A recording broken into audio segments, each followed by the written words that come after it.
You will find out later how I know, she replied enigmatically.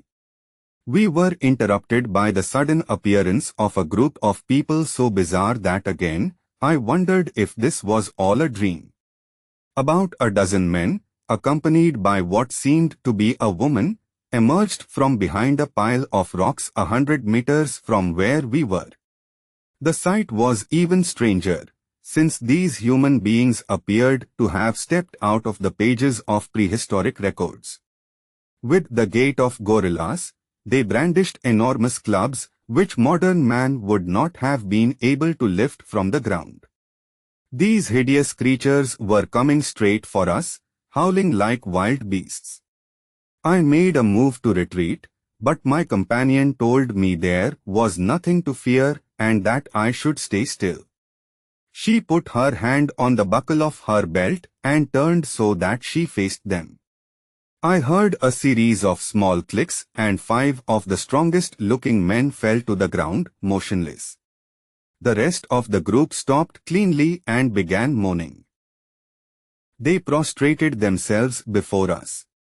I looked again at Thao.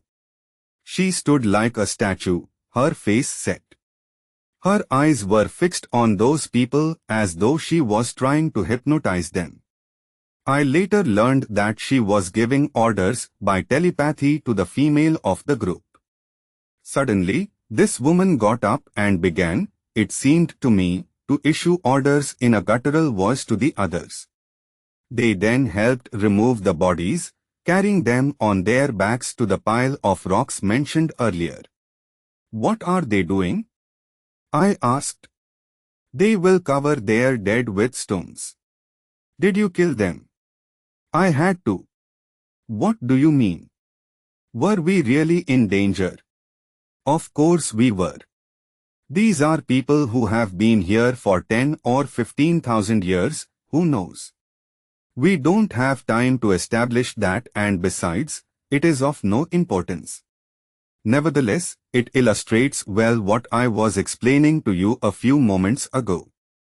These people passed into this universe at a certain time, and they have lived in that time ever since. It's frightful. I agree. However, it is part of natural, and therefore universal, law. Furthermore, they are dangerous because they behave more like wild beasts than human beings. Dialogue would not have been possible between them and us, just as it is not possible between them and most of the others living in this parallel universe. For one thing, they are unable to communicate, and for another, they, less than anyone, understand what has happened to them. We were in real danger, and, if I do say so, I have done them a favor just now, of liberating them. Liberating? Don't look so shocked, Michelle. You know quite well what I mean by that.